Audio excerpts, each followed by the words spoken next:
Oromoo ko jirtu bakka jiraattan naaf jiraadha. Viidiyoo tana share naaf godhaa dandeessanis duwit naaf godhaa. Ijoollee asirratti argitan tun hiriyaati. Biyya Itoophiyaa. Aleeni keessatti intala Amaaraa harkatti ajjeefamtee duutee jirti. Mana maadaama keessatti wal ajjeesanii jirani. Kan ajjeese Amaaraadha kan duute Oromoodha.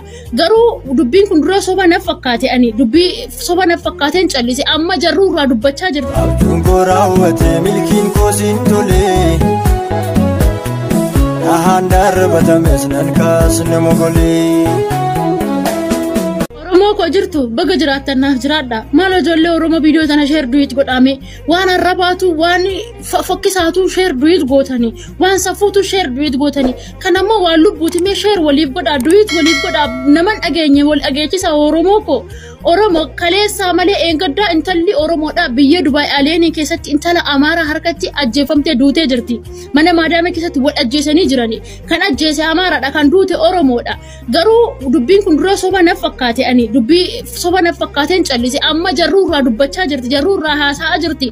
Jarri numatti as deebistee irsi barsinee tagadadaluuti marroo miidhaggufuuna abiyya miidhaggufu irsi barsi tagadadaluuti irsi barsinee tagadadaluuti irsi barsinee tacafaacafu jettee jarri irraa dubbachaa jirti. Oromoo ko wanni kun bar waan lubbuuti wanni kun bar waan fokkisaadha bar mana maadaami keessatti illee qacaramee nyaachuu hin dandeenyu bar nuti duuba maaliif callistan dhuguma dubbiin kunoo dhugaaste yoo dhuguma ajjeefamteetis jiraatte reeppishiitis akka nuuf galu maatiin ishiitis akka quba qabu taasisa maaloo maa callistan maa walitti cakkantan ijoollee Oromoo jarruu kunoo akka ajaa'ibaatitti fuutee raabsaa jirti feesbuuk ni naafne yuutuubii ni naafne irraa dubbachaa jirti.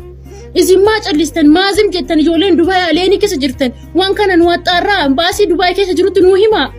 Biirootti nuuf hima kun waan lubbuuti bakka maaliif jim jedhama rabbiif jaa waan kana nurtiin callisinaa sagalee nuuf ta'a irraa dubbadhaa reeffas nuuf gashaa ijoollee biraatiifis fakkeenya akka ta'u taasisa nama baay'eetu isaan wajjin hojjeta mana tokko keessa duubatti akkas borhoo duute callisneetumatti dhiisna Oromoon duubichaadha bakka hojiin isaa biyya keessatti du'a biyya ormaatis du'a duubichaadha nuti yaa Oromoo ko garaa walitti hin jabaachina maaloo sagalee waliif ta'a isuma dhugaa viidiyoo tana share duwit godhaa rabbiin sin qabeeyanii. Oromoo ko jirtu bakka jiraattan naaf jiraadha. Viidiyoo tana share naaf godhaa dandeessanis duwit naaf godhaa. Ijoollee asirratti argitan tun hiriyaati. Biyya Itoophiyaa.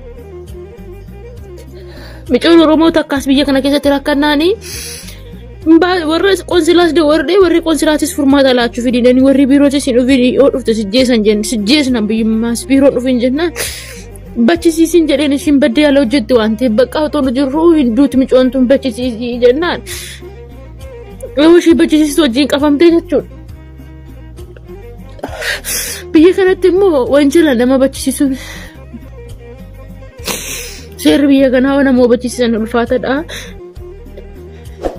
Achi qabamtee amma wanni itti murtaa'e waan lama takka beelikkeessitti hidhamu takka immoo diinaara 4,000 kaffaltee bahu. Diinaara 4,000 jechuun dooraalatti hojjijjiirame dooraalaa 8,000 jechuudha.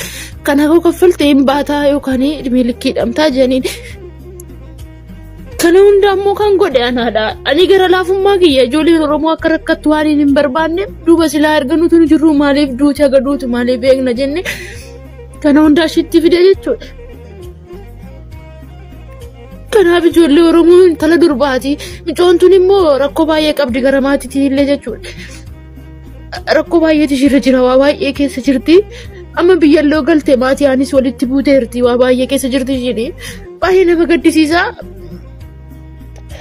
Ani waan hin jedhu qabu baay'ee na kooti ol waan ta'eef namni tokko gargaaree waan kana kaffalee fixuu hin danda'u.